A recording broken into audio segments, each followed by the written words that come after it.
do this thing that you can make any video? Why don't you do like the NFL does? And some copyright, tennis rights? Yeah, I mean, I think it's a good idea for all of us. raise some money.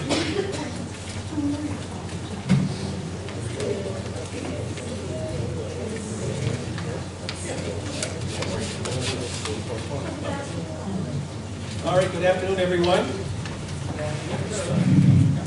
Welcome to the COA meeting for December the 4th. Did everybody get a chance to go over the minutes either here or on their emails at home? Just for, while we're reviewing the minutes, do we want to just go around the table and introduce yourselves again, in case people don't know who you are? Start with Mr. Lisco. Nancy Hebert. Barbara LeBlanc. Paul Leone. Kathy O'Brien. Mike Ellis. Ron Darnetka, Chairman. Carrie Hillman, treasurer, I keep the money. Oh, you wish you kept the money. Julie Ian. Cheryl House, Mary Schaffer. Paul Carley. Christy Livingston. Thank you.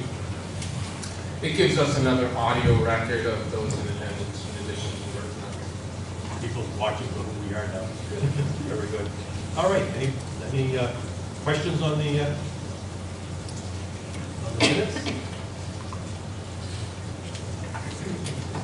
Okay, I'd like to entertain a motion. I make a motion that we accept the minutes as presented. Okay, second? I second it. Okay, second by Paul Leone. All right, very good. All in favor? Aye. Any opposed? All right. And next on the list is going to be the treasury report.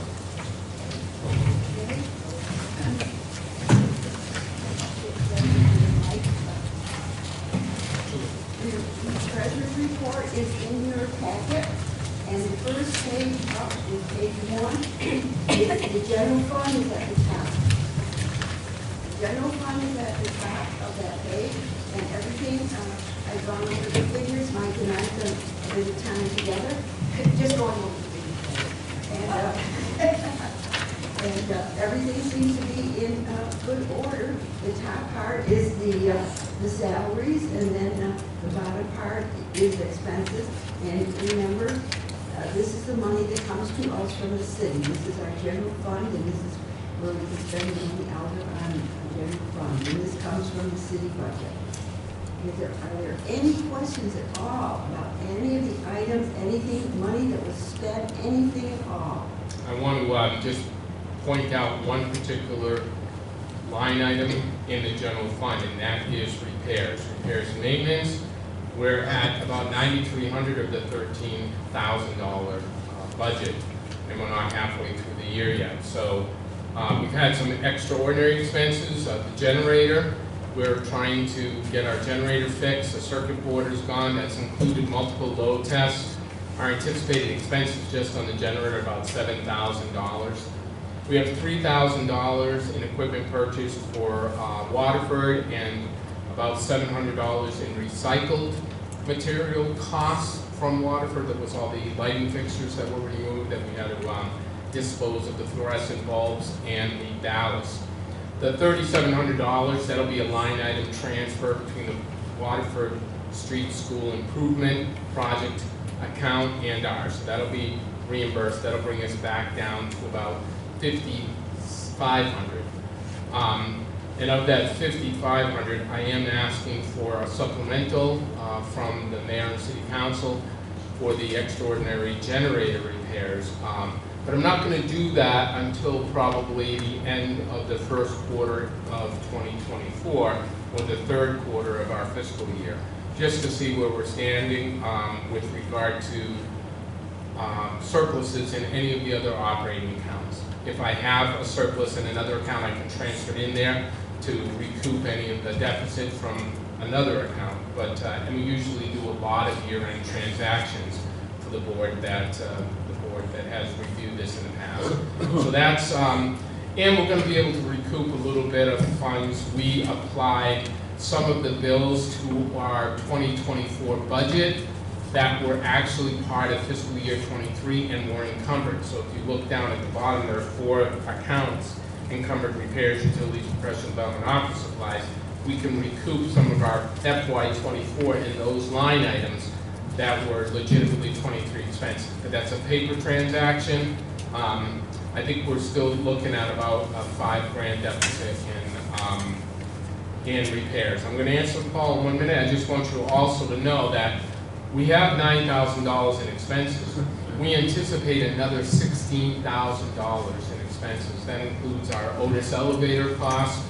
That includes, oh crikey, we did a projection out. So we're going to recoup some of that, but we're going to spend it on the other end. We haven't paid a single Otis elevator bill yet this year because the contract was combined. It was a single contract to the city, and we can't manage our expenses that way. Like, we need to know what the allocation of those expenses are for the senior center, for City Hall, for the police station. So Otis is now working to break up those costs, but so far we're in December. We haven't paid an elevator bill since August.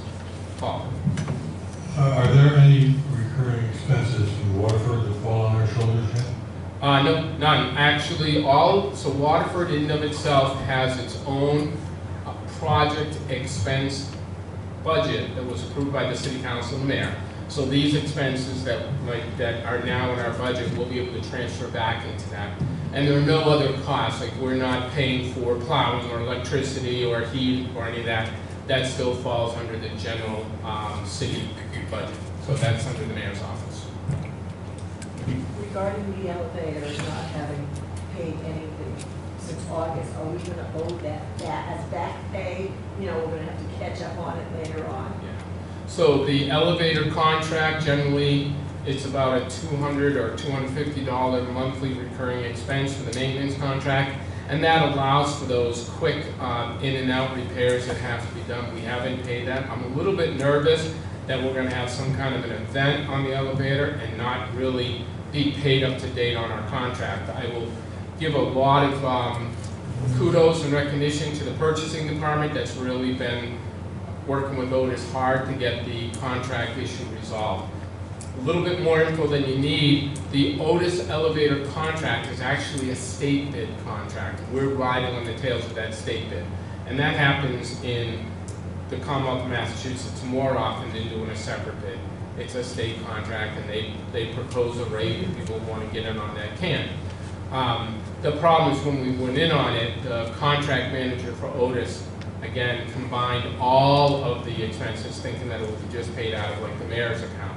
But we all have our own obligation to pay those bills. So we're just waiting for that final bill. And I'll tell you, it's, you know, being nervous and then some days having the money, this whole elevator thing has its ups and downs, so. Did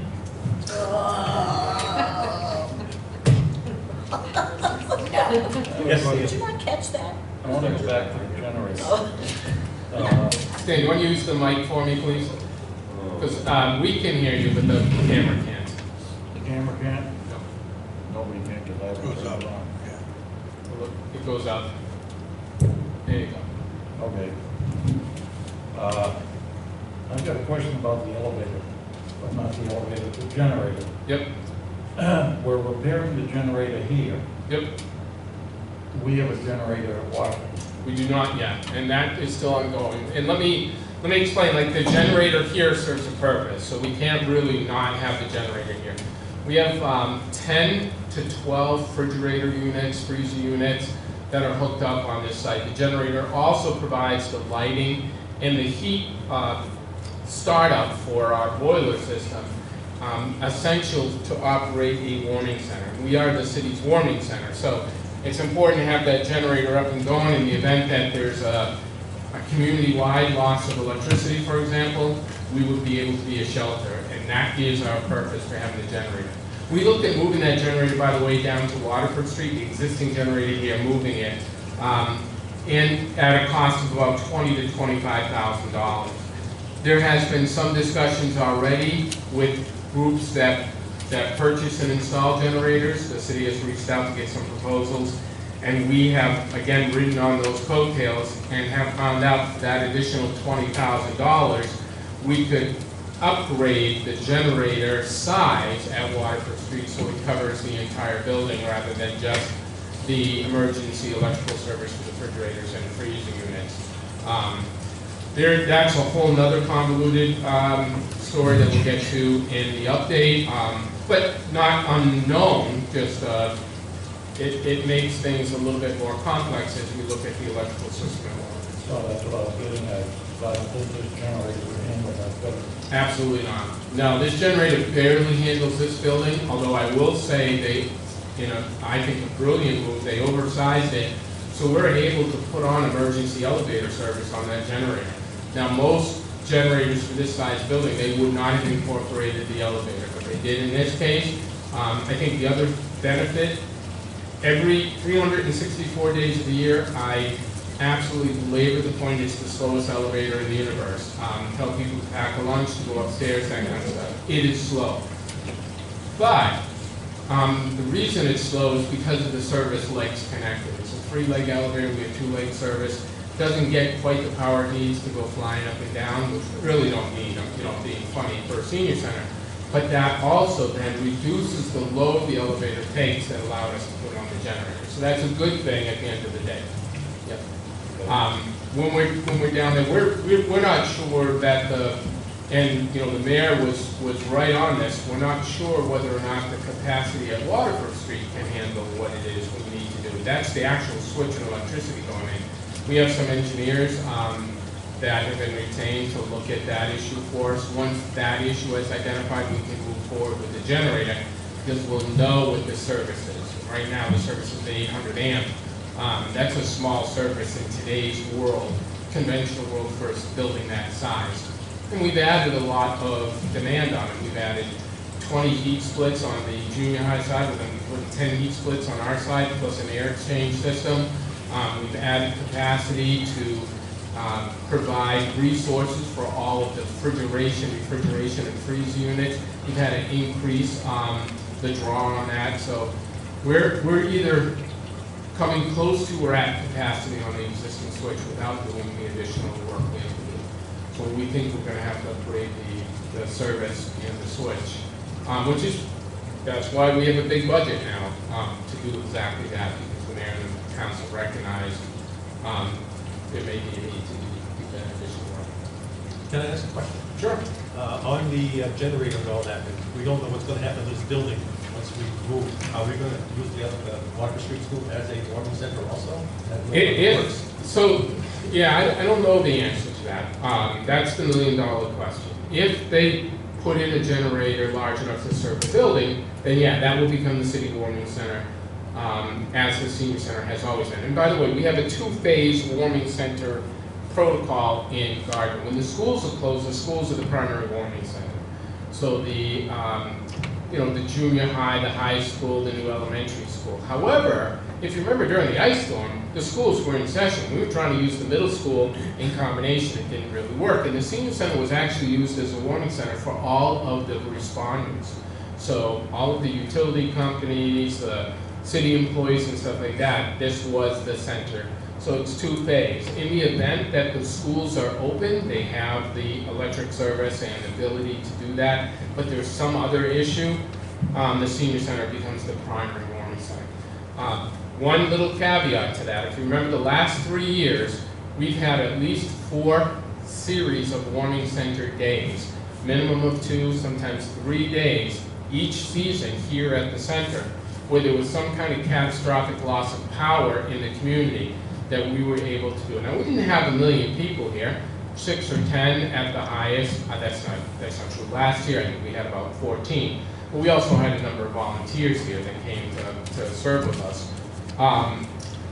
And we also do it as a cooling center, right? So on those really wicked hot days, and I think we had two heat events last year, 1 event this year, which is, when I say an event, it's more than 2 days, 2 or more days.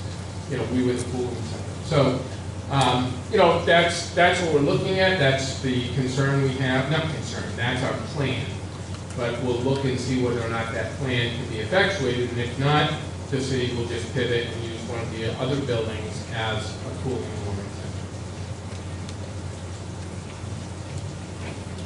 Any other questions at all? Don't be afraid to ask. That's why we're here and he gets the big bucks. So anything else on the general fund before we move on? Anything? I just want to make sure, because I circled everything here, the ending balance in our account is $131,451. That is absolutely true. And then November 30th. Okay. Then down below on that same page, we have the gift fund, and we were, figures are pretty much the same, except that we were given a gift from an anonymous person of $50, but that person wanted it to be put into the gift fund. So there, you see it on the November 23 income, $50, which was very nice, and the person was thanked, but they preferred to remain anonymous. If anybody wants to give gifts, we take them. So and then, of course, we have $25,000 of that gift fund committed to painting, if and when we get a gift to painting. But at the moment, we have $69,577.92 in the gift fund. Now, on page 2 is a long report, and this is our revolving fund. And up at the very top, you can see income in November, $1,552.80. That came in too late to get to the auditors, but we have it on our books, and it will be on the auditor's books for the next month. But Mike included it up there. That's what that is for. It was received on October 31, and we kind of just, so it's in there. Just a further explanation. I blocked it out. I could have easily just assimilated that $1552.80 into this month's revenue of $3754.71. But for paper trail, in 6 months, if somebody goes back and looks at the October revenue report, they're going to see the $1552 in last month, not this month. So I didn't want it to mistakenly show that. If you don't, just as the purpose of timing, today is December 4th. Well, Terry and I prepared these reports a week ago, and we were able to include those expenses that we knew were being booked, but the revenue fell after, and I have to do a turnover frequently. So in that's I guess what would be called a deposit in transit last month. Is really what that would be. Yeah, we were running up to City Hall. But, and so now, you can see November 23, that third column, those are the expenses that came out of the revolving fund in November. Does anybody have a question on any of those items? Yes, Kathy? I have a question, but I'm not sure, okay, because I can see where two of the numbers are. Yeah. But in that orange highlighted area, is the $979,756.95 from October? It is. Okay, so it's in our October report? Yep. Our October year-to-date revenue was $9,756.95. That did not include the October 31st deposit of $1552.80. If you take that $9,756.95 plus the $1552.80 plus this month's revenue of $3754.71, you get the year-to-date total of $15,064.40. And Okay. so, and we have a balance of $39,621.67 in that revolving fund account. So now, any questions? Come on, people, ask. And just a reminder, our cap on the revolving fund is, remember? 40,000. Yeah, 40,000. So we try to spend it in judicious ways, including, maybe getting some stuff that we can use here that will have a longer life than the single event we might purchase or might And Mike, I think, Mike, will we have some expenses out of that account for the Thanksgiving drive-through dinners and the Christmas dinners? A few, we will, but full disclosure, we are gonna break even this year on, 100% break even on our holiday meals. We got some additional support, and that allowed us to do some purchases of supplies for future years. That's why we're gonna break even. We spent the money, but it now gives us a nest egg for next year, in case we fall short. Any other, on the revolving fund, any going once, twice? So, Okay, now on to page 3. We have our grant for FY 2023, which we are in the process of trying to use that money and get it down. And there is a balance now of $28,083.47. And you can see what was spent in November. If you have any questions at all, we will try to answer for you. The vast majority of these expenses are the outreach coordinator or admin position, and the instructors. A little side note or caveat, I think you need to know this, not that you remember it. On the first page on page 1, if you look, there is an outreach coordinator line item in the city salary of $6,000. The city pays half of the cost, the expected cost of the outreach coordinator, $6,000. The other $6,000 comes from our grant. At some point in time, as we approach closer, that balance of $1,444.45 becoming zero, we will replenish the outreach coordinator funds with a transfer from the state grant to the city. So what you'll end up seeing is a lump sum transfer of $6,000, all of a sudden a super spike in the outreach coordinator, and then a $6,000 available funds, right, an increase in the bottom line balance of that line item. It's simply an accounting thing. It helps us track the outreach coordinator's salary specifically. The second part, though, we need to know under outreach coordinator, it really should say additional staff or something like that, because there are actually 2 positions under the outreach coordinator in the state grant. What you're seeing right now, that $1,600 on page 3 of the outreach coordinator, is really the part-time admin assistant, a very, very part-time minimum wage admin assistant. So you'll see that continue to go up. At the same time, the outreach coordinator expenses will go up. And then a jack of $6,000 going into the city budget while this continues to kind of trickle up. So it's actually 2 positions that are reflected on the state grant 23 and 24, just so that everybody knows. All right? Okay, and you can see there in the 3rd column what was spent in November 2023, and you can see the balance. Any other questions at all? The instructors and things that were paid out in November. Any questions at all? I'm going to just give you 2 more points of clarification. The food prep for events, we had somebody come in and actually prepare all of our food for the Halloween party. So that was for the cost of the food, the actual food items, and the small cost of paying them to prepare it for us. And then the Dollar Tree, I just want to let you know, I like their favorite chocolate. Mostly like paper plates and tablecloths, disposable tablecloths, napkins, decorations that we use for Halloween and Thanksgiving, table centerpieces, that kind of stuff. That's what Okay, no questions on revolving? On the FY 23 grant, the FY 24 grant, we have not spent anything as of yet. We're kind of saving it for the moment in reserve, but we will be into it. And then the last page 5 is the consolidated report. And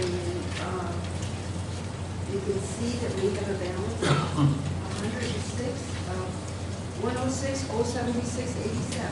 And then that's just picking up our totals from the pages that we just went over. But if there is any question, Just a reminder, the consolidated is put into two parts. The top part is revenue, the bottom part is expense. So it's the total revenue received, gross, not netted out. So that's the carryover from FY23 before we applied expenses, carryover from 24 before we applied expenses, the total revenues before we applied expenses. Then the expenses on the second part with the balance of all state grant funds on the bottom line. Mr. Paul, on the 2024 state grant, a couple of things. 63,972. We haven't received that yet, correct? We have received half of it, yeah. Okay, then Yep. I guess it's my second question. And by received, it goes into the city's bank account. Yeah, half of it was deposited on November 1st, the second half of it, well, probably by now, December. Okay. That's what I think this time of year they should do this. Good. Yeah, okay. Thank you. And we have always, we've always forward funded that grant, so before the actual funds come in and the contract is signed, the city allows us to spend money, so we're able to have negative balances on those accounts, the money comes in, but it's all. this year, now we're ahead, so we don't have to show bank accounts. That's right, yeah, we're still using money that we received from last year. Ed, are there anybody else have a question? Because we're here to answer. So we have 51,000 year before? We got 49,000 the year before. Oh, yeah, right, okay, that makes sense. And then we got 49 plus 16. Last year we had an increase as well, so it's 49 plus, I think, 14. So we carried over 46,000 this year. Yeah. It was really nice. They went from $10 per capita to $14 per capita for the seniors, eligible seniors under the state grant set aside. And that's based on the activity that we do. Nope, that's totally based on the number of seniors in the community. So the state grant is based entirely predicated on the senior population, 60 years of age and older, Regardless of whether they use it. regardless of whether they use it or not. Which is part of the reason for another, I mean, we've had this discussion, but I want you to all know and understand that. I had a really interesting conversation, and it struck me as how many people still don't know this. We are the Council on Aging. We're the board. We're the administrative board that run the senior programs in the city for the city. Part of those programs we do is run the senior center. That's just one part. We could be doing anything. We could be doing mobile, seniors activities, and we do, right? So we provide the COVID clinics, for example, Medicare counseling. We bring our show on the road. I personally think that's a good model. I think that we should be looking at that more. How do we become less senior-centric to provide more opportunities for seniors who don't use the senior center because of the stigma, right? The perception that if you come to the senior center, you have to be, 95 years old and convalesce. What people really don't know about the senior center strikes me as odd, that this is a very active and engaged community. But that doesn't necessarily mean that we shouldn't be doing something more for the seniors out in the community, something a little bit more engaging for them. And we'll look at that as we go into the age-friendly designation process. And also, I think as we get into Waterford, and hopefully it will be more accessible to a lot of people. I have heard people tell me that, oh, I want to come, but I can't get there. But when you get to Waterford, so hopefully that will be happening. We won't talk about what that looked like today. No, Ugh, no. it's awful. So if there's no more questions, absolutely no. I'll return it to the chair. Okay. I make a motion that we accept the whatever report there, Treasury the report. financial report, as is. Okay.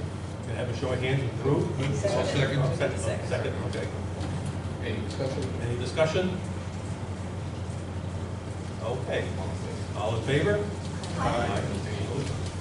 All set. All right, next thing on the list is the, under old business, and Mike just mentioned the word age-friendly designation, so I guess we'll start with that. We are still rolling along with community talks, if you will, this last Friday. Gardner hosted that conversation for us. I was away all day Friday, going off-site to look at resources for office furniture and equipment for the new location. And I have not received any update from Miranda today. We've both been a little bit busy. But that just gives us another outlet, just like we did the listening sessions. At the beginning of the year, Ron and I will schedule some more listening sessions and kind of follow up on the formal process for the designation. I had hoped to have it in by November 1st, and so I'm letting you know that I'm late on that, but there's no reason why in the month of January we shouldn't have this in and approved.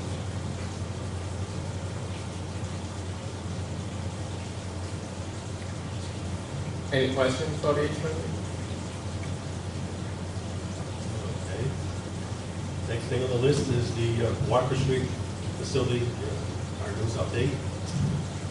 You know, there was a lot going on, but it's not construction work right now. So Morse is finishing the construction side, the work on the left side of the building.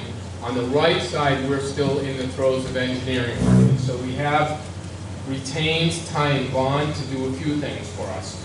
Ty and Bond is going to do an investigative and evaluative report for us on the code issues we have to address. We know there are several. For example, the front doors are not ADA compliant.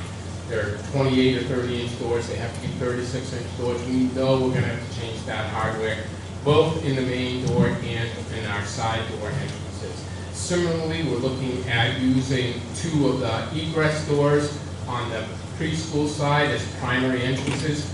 Those are going to have to be revamped. We know that, but the engineer's report is going to tell us specifically what we need to do to make that accessible, including, you know, the push, automatic push paddle handles to open the door, the automatic openers and closers, ramps, and kind of ramp system we have to put in, which will probably just be asphalt, nothing really significant. We certainly don't have to construct a ramp like we have here at the Gardner Senior Center on the Mary Kane building coming into the school.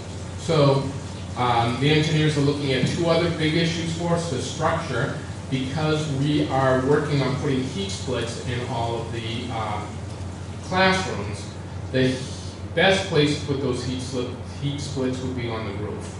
So we'll be putting condensers, compressors on the roof. They don't weigh a lot, but in order to start putting equipment on the roof, we need to have it engineered and certified that it's structurally sound to put that equipment on. I certainly don't have the ability to do that, so we'll let an engineer who does this for a living do the load calculations. We're also going to have to put an air exchange up on the roof. And for those that want to hear way more than you need to know about HVAC, remember the days when we went to elementary school, they had the old banging, clanking, steam-infused unit ventilators. They still have those. By the way, they're all over Waterford Street, which is actually, they do a really good job heating the building. But that building was never designed to cool. It wasn't designed to be used in the summertime. It was mothballed until September. So what happens, those unit ventilators bring air in from the outside. And if you look along the side of Waterford, you'll actually see the vents, the grates, that come from the parking lot into the room. That's a fresh air intake, and that air is not treated. It goes through the unit ventilator for the purpose of heating and then pushed out into the room. Easy peasy. And you need that air exchange because there's a pressure system and a condensation humidity situation. If you don't treat the air, don't have the fresh intake, you develop mildew and mold and that kind of stuff, right? We don't want that. Perfect for heating, but not for cooling. So if we just put unit ventilators up there, that heat exchange would continue to work. But imagine it's 106 degrees outside and 75% humidity. That air intake is drawing in hot and humid air into a room with a system that's not designed for very humid, hot air, right? So it's got to cool that down. So the units will be working harder to be less effective. And the capacity without an air exchange for those unit ventilators is about 60% humidity. That 60% humidity is not ideal. Not ideal certainly for a senior center, or when you're doing fun and fitness or yoga or just sitting around working in an office environment. 60% humidity is humid. So we have to have an air exchange that treats the air before it goes into the heat splits. Not a hard thing to do. It's a little bit of duct work. It's a little bit more expensive, not difficult, but the engineers are looking at that now to really develop the whole scope of work. We knew we'd have to have something. Now I have a better idea of what that something is. So the engineers are looking at the air exchange. They're looking at the structural capacity of the roof to put the compressors on. I don't think it's going to be an issue because that thing was built like a fortress. The second thing the engineers are doing is looking at the electric capacity. We have an 800 amp switch in there now. There are a couple options. Some are very doable with very little work. Increases the voltage into the building, not the amperage, but still gives us a bigger service. And right up to replacing the existing service and upping the amount of amps available, going to a 1600 or 2000 amp system into that building, which would require a new service from the pole at the back of the building into a little transformer, not the big honking transistor transformer that's out there now the size of a steam engine, and then going into a switch in the building, in the existing switch room. My concern about that is not the cost, right? We knew there'd be a cost for increasing the capacity. We knew we were going to have to address that. My concern is that switch has a long lead time, so it could be a 3 to 6 month lead time of getting that switch. And if we have folks in the building before that switch is replaced, what do we do with them? Because the electricity will have to be shut off in the building for a week or 2 weeks while that new service is installed. So I'm concerned about whether or not that meets the timeline. That's not our concern as a council on aging. It's my concern as one of the partners to make sure that folks are not going in and spinning their wheels and then having to find a new location for 3 weeks while they're out of power. We're going to find that the right solution for this. I want to just make sure that I go on record saying, you know, how much I'm appreciative of the support that the mayor's giving us, giving us kind of untethered access to resources like engineers and electricians, and has made a pretty sizable budget available to us, you know, to get the proper work done in the building. So we put a hold on the painting. The Council on Aging voted to pay for half of the painting in our side of the building. We're putting a hold on that until we have the humidity and the heat split issue resolved, because we don't want to certainly go in and paint and then find out that they're wrecking walls and they're not going to wreck walls. But still, I'd rather wait, because it really should be at the end, not at the beginning. Stanley, you have a question? I got a question on the electrical swap over. If you increase your service and you have to change your panels inside the building, that's the time to put in a bigger generator. I totally agree. If you put the generator in afterwards, now you're going to go through a whole different process of trying to figure out how you're going to feed the different areas of the building. I'm praying to God that that generator is not put in prior to the upgrades to the electric. I'm praying that it's not, because yeah, if we put a generator in now, the capacity is for an 800 amp service at max, but they're not going to max it out. They're probably going to size the generator at 600 amps, right? Assuming that some of the lights and the power outlets and some of the devices aren't going to be used, some of the heat splits aren't going to be used. So they tend to downsize the generator. Well, if all of a sudden we have a 600 amp generator down there and we go to a 2000 amp service, that 600 amp is not going to service a lot in terms of the building load and capacity. So we really want to make sure we, again, do this right, and that's part of the engineer's scope of work, is to make sure they recommend the right equipment and stuff like that. But you did also just mention the fuse panels. If you go through, oh my God, if you go through Waterford Street, this school was built in 1950, 1960, it has the old style pull fuses in it, right? So it's not unsafe by any stretch of the imagination, right? The schools are still operating there, it's a safe system, but it's old. And it's the old kind of plug-in fuses, not the circuit breakers. On half the building, they've upgraded that service to to breaker boxes. And we might consider doing that on our side as well, just upgrading those.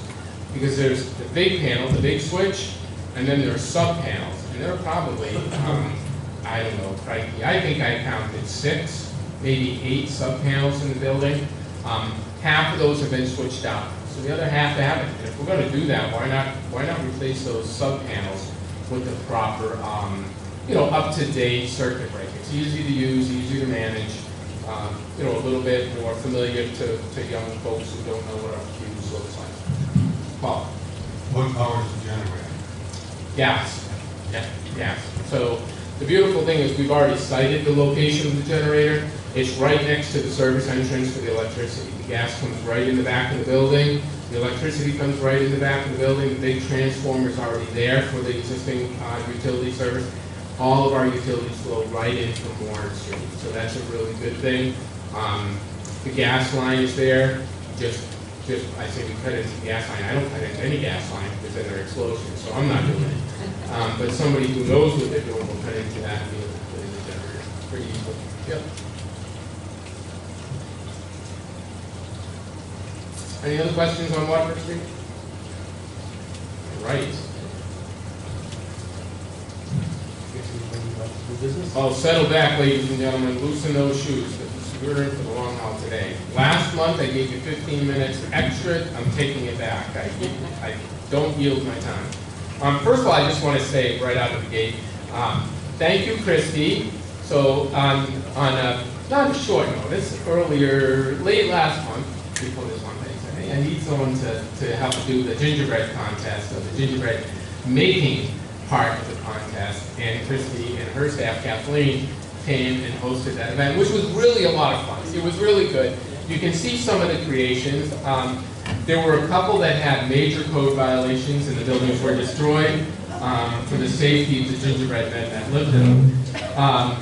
It was pretty, they got all the way through the day, had their structure, lifted it to go out, and the thing collapsed on them. So, oh my God, that's awful. But here are some of the creations, and we expect more in this month. We want to encourage folks to be a part of that, and I thank Hayward Wakefield Commons for their help. I'm also pleased to announce, pleased and somewhat dejected. We submitted a Walmart grant application at the encouragement of some of the staff there that we've been working very closely with, and we're so grateful for their support and logistical support and clinical support for our clinics. So I want to just give a shout out to Josh Payne and the Walmart pharmacy staff. They're awesome. However, the Walmart Foundation board did not approve that grant. So we're going to resubmit for a smaller amount, maybe be a little bit more specific about what that grant might look like. On the other hand, and that was a $2,500 grant. On the other hand, we just got a $2,000 grant from DAO for our holiday meals and holiday service. So that's why I said we have a little bit more money this year than we did last year. We have a little bit more flexibility. And DA Early's office has been very involved in the senior center over the course of the last 3 years, and I hope you've been paying attention to that. He has a liaison for senior centric kind of issues, Kevin Donahue, and Kevin has been up here for every major event and a ton of minor events. He just has been so gracious with his time and resources. So I'm very appreciative to the DA for that grant. We'll be having a public announcement shortly. We also received, miraculously, and I'm super excited about it, we received about an $80,000 grant from the Executive Office of Elder Affairs, specifically for technology. The technology will allow us to enhance the WAP system at Waterford, which is wireless access points. By the way, it is a combined grant between the Gardner Senior Center and the Templeton Senior Center. We decided to do a joint application. So we'll be increasing our capacity to do virtual meetings, programs here at the Senior Center for a lot of the folks that are still there. Believe it or not, there's and rightfully so, there's a large population that is still hesitant to come to the Senior Center. So we can now create some opportunities for them to see the programming, be able to broadcast from here, give us as intense an upload speed as we have a download speed. So typically people know that we don't have a robust upload speed, but we'll be increasing our capacity to upload programs and services that are happening here. So allowing people in their homes to take part in yoga or fun and fitness, or to hear one of the webinars or programs that we're putting on here, sadly, it will not increase the abilities of those people to partake of our food events. So they won't be able to taste the stuffed peppers we had today for lunch. But nonetheless, it will also allow our senior center participants to see what's going on at the Templeton Senior Center. If they have a program there, we can fit it into our schedule, just now being a virtual meeting instead of a program that we host. And last but not least, it provides technology to folks who don't have it. So each senior center will be buying 10 Chromebooks with a integrated wireless card. We'll be paying for the service for 2 years to do a lending library for Chromebooks. So seniors will be able to come in who don't currently have technology, get a Chromebook, get instruction on that Chromebook. So part of our plan is to have a host, a myriad of technology seminars, webinars, and trainings on using technology and accessing the internet and how to do safe surfing, all that kind of stuff, password protection, and do short-term lending for those Chromebooks. We haven't ironed out what short-term is, but it's somewhere between 30 days and 90 days. So 3 months is a pretty good amount of time for someone to use and get acclimated and then find their own resources. So pretty good stuff. Yeah, 3 months. Yeah. So that's our plan. Pretty exciting news on the grant. What's been happening lately? Well, we had our first of the holiday meals this past week. We had our Thanksgiving meal. We had over 364 reservations that day. Our drive-through was maxed out at 225 to 230 folks that drove through or walked in and picked up their meal. We served in-house 120 to 130 folks, including folks from our Haitian community that joined us, which was really cool. And then we gave additional meals to police, to fire, to ambulance, and to our volunteers. So we had 363 reserved. We figured we did somewhere between 40 and 50 takeout meals. So we did well over 400 meals. That crushes previous years. Every year, our numbers have increased, the need has increased, and so too has our capacity. I want to just make sure that a few folks in particular are singled out on this. The Gardner Elks, the Lodge of Elks, provided a ton of volunteers to cook the food. They were preparing the food Monday night. We brought 150 pounds of potatoes that were acquired through the Gardner CAC at a very good price for us, so we're so appreciative of that partnership. And thank God, they have an automatic potato peeler. Could you imagine those by hand? I mean, they'd have probably 12 less elks this year. But, so 150 pounds of potatoes, 40 to 50 pounds of squash, 12 cans of green beans, 6 cans of cranberry sauce, rolls, all the stuff for the stuffing, handmade stuffing that they prepared at the Elk. So God bless them, under the leadership of Tim and Lisa Landry, who just did a remarkable job. So grateful. We had a ton of volunteers, and this is one of those rock and hard places. We had a lot of people there to help out. And thank God, it was cold Thanksgiving morning. It was cold. Two of my volunteers showed up in shirts and t-shirts and realized it was too cold to do that. I had to go home and get winter coats.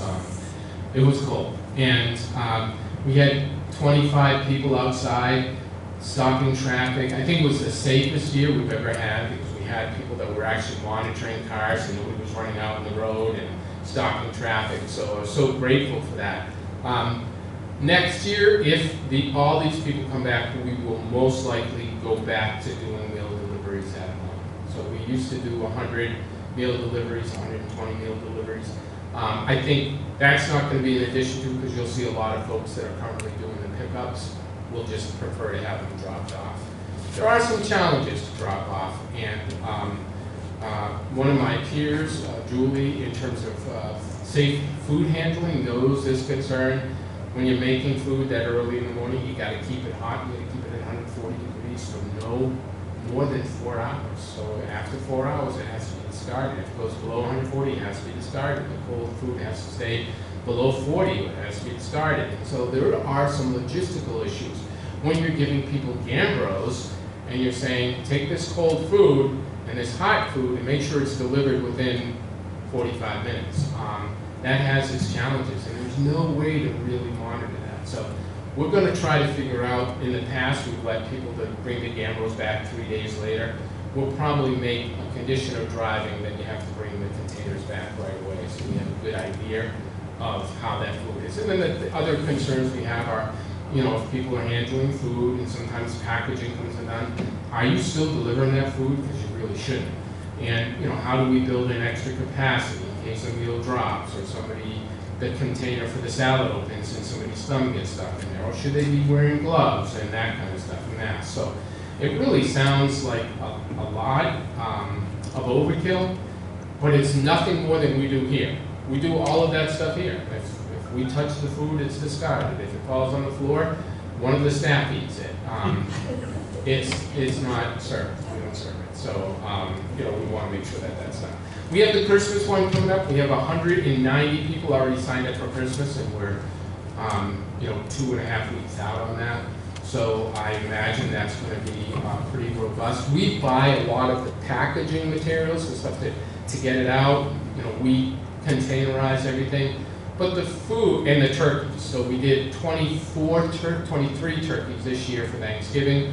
We'll do 23 again. Just if you want to do the math, that's 20 to 25 pound turkeys. We cooked 23 of them. That's a lot of turkey meat. So we'll do the same thing for Christmas. We'll prepare 20 to 25 turkeys for Christmas. We already have them. They've been purchased. And they've been purchased because of the unbelievable partnership we have at Hannaford's. We put in this list in October and said, this is all the food we have. And they not only managed to make sure that it was all ready for us on the week before our pickup, our scheduled pickup, they also shopped around to get the best prices for us. And really did us well on the turkey prices. Not only, by the way, we didn't just buy the 50 turkeys for the senior center meals. We bought a ton in partnership with the CDC for their baskets, right? And Hannaford's just gave us a great deal. They really did. I love working with them, and I want to give credit where credit's due. And so they really bent over backwards for us, and it shows. We were able to do what I think was a real quality Thanksgiving meal. We have some meat, the baskets that went out for Thanksgiving were knock your socks off good. And we're doing some meals this week with the Thanksgiving turkey. So just they weren't cooked then. We just defrosted them with those extra 3 turkeys. So just this, so everybody knows we had safe food handling here. Our Christmas party next week, the 11th, we're packed. We have over 100 people signed up for that. We capped it at 100, primarily because of what everybody has said. Access out here is awful. So we'll have to put people up at Mission of Grace Church and down at the police station and shuttling them in. That has worked really well. We'll do an all-call to everybody who signed up, reminding them that there are parking options there, not to worry, not to lament. They'll pick them up at those parking lots, bring them here safely and securely, and at the end of the program, drive them back to those parking lots. So the only thing is that's an extra loading and unloading of the car. That's December 11th. On December 13th, we have the Golden Age Christmas party, holiday party, which will be packed. There'll be 100 people here easily, so somewhere between 60 and 100. I shouldn't guarantee what that is because you never really know that close to Christmas. On December 18th, we have the Talks Support Group Holiday Party at 1 o'clock in the afternoon here at the Gardner Center. On the 20th, we have a holiday painting party that we're subsidizing. Remember, we told you we have to spend down some of that $39,000. Part of that is to subsidize the cost of programs. The painter charges us $25 per person for materials and time. We charge the participants $15. For the gingerbread houses, we paid $14 for those supplies. We charge $5 for each participant. There has to be some skin in the game. We have to charge something, or folks will make a reservation and block the seat, keeping somebody else from coming unless they have something in the game. Wow, so AARP, I want to just mention that I've been worried to death about AARP Tax Foundation this year, our tax aid program, because 2 of our tax aid preparers retired and one moved to a different center. They're doing Townsend now. So all of our tax preparers, except our primary, Terry Novak, will on, and you really need four people here to do that, a reader, an organizer, and 2 tax preparers. And the reason you need 2 tax preparers is they counter-check each other's tax returns, but you want 2 sets of eyes on that. Well, we sent out the call. We've been sending out the call since August, and we've had a really nice response. And I think this year, we're going to have the volunteers we need trained and ready to go for tax season. I'm very grateful for that. It doesn't mean we're out of the water, right? So we've got people to do it for this year. But, you know, Carrie's been doing this for 127 years. She's going to retire soon. We need to just make sure we're constantly filling that up. And God bless her, by the way. If you've ever worked with her, she's a wonderful person to work with. So absolutely grateful for her. On January 28th, what was that date? 27th, December 27th. We just added a program, our Countdown to New Year's Eve. It's a music program with kids and that are performing and involving the seniors. So that's on December 27th with Mr. Kelly. So we hope that folks will come out for that. What else? Oh, on December 7th, we have the Smoke Alarm and Carbon Monoxide Awareness Program done in conjunction with the American Red Cross and the Gardner Fire Department.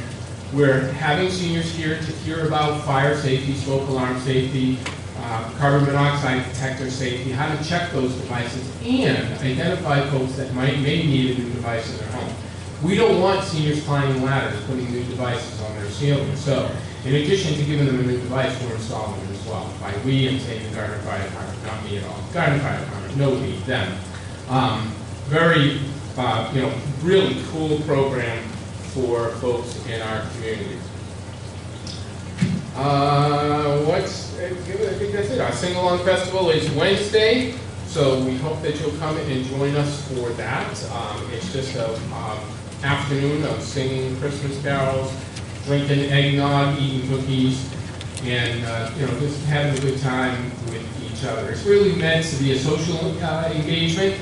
We do have some folks that have volunteered to bring their guitars and play the piano for us, so we'll have musical accompaniment, which is kind of cool. It'll be a fun day, very low key. If you're not doing anything, throw your blue sweater on and come on and join us on Wednesday. All right, that's pretty much it for my update. Unless I'm just checking. Nope, is everything good? Okay. Any questions?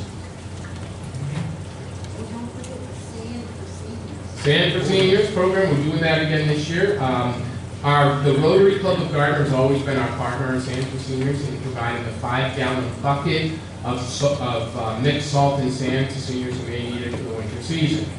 The DPW provides us that product, and Aubuchon's gave us the buckets. Aubuchon's and now Lowe's has come in with a supply of buckets. So they're buckets with lids. Cover, you put them on your porch, and then you can just spread sand out. So thank you very much to Aubuchon's, who the first year we did it really stepped up with 125 buckets for us. Lowe's came in with another, I'm going to say 50. And each year we do about 35 to 40 folks. After that first year, we had a ton of folks the first year. Now it's about 30, 25 to 30 people every year. So if you're interested in a bucket of sand, we are going to start filling those and delivering them shortly, but we'll do it all through the month of January. Okay. Any other questions? All right. Move along. Our next thing on the board here will be the open discussion. If anybody has anything they want to bring up? I have something in the open discussion that we brought up last month. You know, we hired a new congregate meal site organization. Every Thursday night they do a fellowship meal that brings in 150 families. Usually the line goes all the way down to Pleasant Street, and that's the CAC. They're our partners now. They've been our partners in the bean bag and the food pantry, and so many of our other meal programs. It just made sense to move away from the prepackaged meal. That was our big concern. Folks didn't like the prepackaged meal. They want the home cooked meals. And I got to tell you, while our numbers have increased, we're not back to the 50 that we used to have, but boy, the food is better than it's ever been. Today we serve stuffed peppers. I'm going to put the executive director on the line for a moment. You saved me one, right? did. I heard it was stuffed peppers, I'm like, oh, man. She's shaking her head We no. cauliflower and sweet potato, so they're healthy. Cauliflower, sweet, yeah, so, yeah, really, and a shout out to Amy on your staff, who's been doing just a remarkable job promoting it, selling it, going to different events and functions and letting people know that this is available. And that has certainly increased the number of people using the meal service app. We have some turkey pot pie coming up this week, all homemade. This is not, the prepackaged stuff, which is one of the things that I was really concerned about is those prepackaged meals were being made at 6 o'clock in the morning. They were being prepackaged and sent by truck to Pittsburgh, then redeployed from Pittsburgh to Gardner, then redeployed from Gardner, by the way, to Templeton and Westminster. They were coming here and being distributed at 11 o'clock. Are we really keeping that food hot at the 140 degrees that's required? So I was concerned about it. We never had a problem, and the food was good. I don't want to make any insinuation that it wasn't good or they weren't doing it well, but I mean, a piece of pork becomes pretty tough after 4 hours. The food's been great. Thank you, by the way. Is there a menu? There is a menu. I have Is there a been, menu for that? yeah, I've been remiss in printing it, primarily because I have so much content already in the newsletter, so I'm just trying to find a place for it. I will have a dedicated space for that in a few months. Plus, we have just started pre-planning it. There is one posted downstairs in the hallway right next to it. Yeah, we have one posted upstairs as well. So we can take that off the wall And and make make a a copy copy? of it? Yeah, absolutely. Or you're the secretary, you can just scribe it. Just take a picture of it. You can take a picture. The food is good. Honestly, God, I don't see why we don't have 50 people here. It's a ridiculous price, $3 to $4 donation, and, good quantities. You certainly don't leave here hungry. And it's a pretty good feast. Any other, I'm sorry, I didn't mean to, should put that in my report. Okay, today I got an email from Mike Ellis, and it said sign up genius, Yes. and it said something about angel tree, and there was like a link to click, but I didn't click the link because I had that recently, and it was the Social Security. Click on this link, and it said that my account might have been, yeah, and it was because it was from a new device. Well, I ran down to the Social Security office, and they told me that more than likely, and it would show the location, was my house. And I was like, did you get a new phone this year? I said, yes. Yeah. That's how you did. So today, I was going to click on that link, but I didn't know how legit it was. Listen, the What other is thing, this? click on the link. So, a long time ago, convoluted story, a long time ago, we started working with Mock Head Start on identifying families that were going through Mock Head Start that may need some help through the holidays. So we set up an angel tree, which really just, we identified the gender and age of the kid and what some of their likes might be for Christmas, and asked folks to consider adopting them. Not unlike the tree that you find in the back of churches, right, where you take a tag and do it. So several years ago, I'm going to guess maybe somewhere between 7 and 10 years ago, we started doing that with the CAC. Because they have a more widespread population and their ages are different, right, for families in need. So the CAC has families that have an identified need with children and they're struggling. So we create a tag for them and ask folks to maybe sponsor those kids. But wait, it gets better. So I think there are 22 families, 22 kids on the list.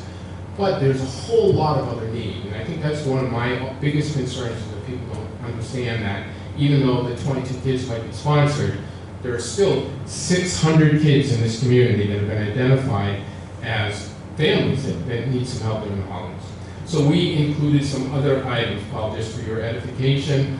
Things like general items, like what every kid hopes for on Christmas, underwear and socks, right? They're on the list. Huge need.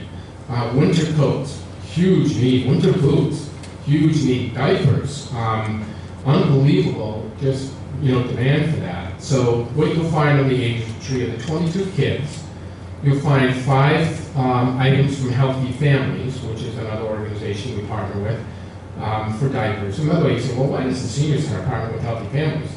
I can't tell you how many grandparents we have raising grandchildren.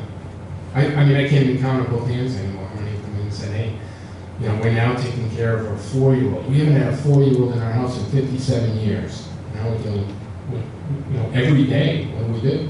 So, really getting connected with the grandparents, raising grandchildren, support groups. There's a grandparents resource center now being established in Worcester and connecting with that, and doing the legitimate stuff, like just having caregiver support groups and providing access to those essentials. Because imagine being a retired senior on fixed income, and now also you have to pay for diapers and formula and all that stuff. For whatever reason, maybe one of the parents became incapacitated, maybe there was a separation, maybe there was a RIF, reduction in workforce. We don't know what the issues are, but it has certainly increased. So a natural evolvement in the relationships we have with the CAC and Healthy Families, kind of on different aspects. But we see those families every day. Every single day when they're coming in through the lobby and through the staircase, we see them. We are involved with them. They come to our other functions. Their grandparents come here. And I think that there's a misnomer that if we support another agency, we're not going to get support. You have absolutely proven that to be false. I have a saying that all ships float in a rising tide. We are doing better today because of our partnership with organizations like Haywood Hospital, Community Health Center, CAC, and Healthy Families. By far, we're absolutely doing way more because more people are hearing about our center than ever before. And that's not a function of staff, that's a function of policy that you set, and I'm so grateful for that. The CAC is doing better because of our involvement with them, right? So we're able to give them better referrals, more active referrals. And rather than just keeping those folks to ourselves, looking at the whole cafeteria plan of resources that might be available to a family. So, we're all certainly doing better as a result. And I didn't even get on that soapbox, but I'm really excited about it. I think that the proof is in the pudding, and as a board, I'm hoping that you think that this center has been successful. And if not, what do we need to do to change it? I clicked on something to sign up or something on that, and then where do you go from there? Yeah, if it's okay, if the board doesn't mind me telling you, with this Angel Tree project, that what you do is you identify anyone, click and you say, sign me up. So you sign up to, maybe you sign up 12 things, one thing, it doesn't matter. Once you hit all those boxes, down at the bottom it says, submit. So you're going to submit that, you're going to get another pop-up that asks for your name, your phone number, and your email address. Once that's done, you are reserved.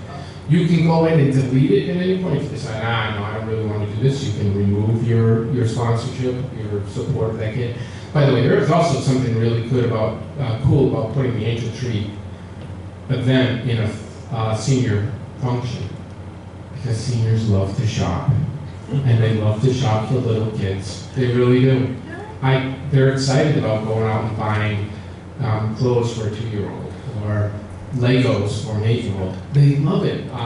And the stuff people have been coming up with is like, oh my God, I wish I were a kid again. It's so cool, and people are very generous. So it gives them the opportunity maybe to step outside themselves a little bit during the holiday, which we can get frustrated and flustered, but knowing that you're helping the kid have a better, well, more than the kid, by the way, the family have a better holiday.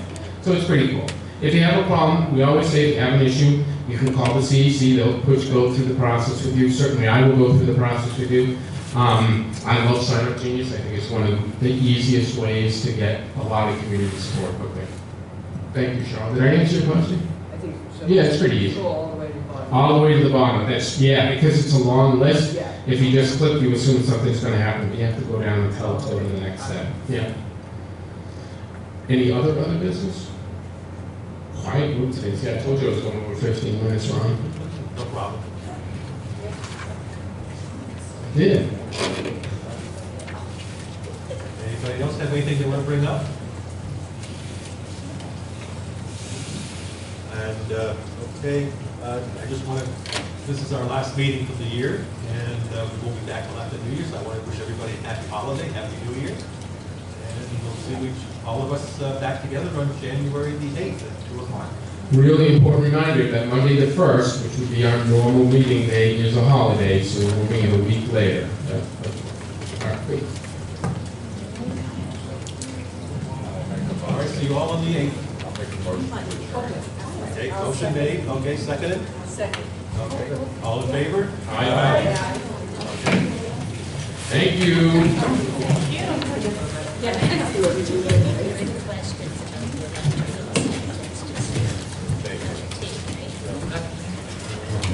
Excuse, well, yes. Yeah. Nice holiday.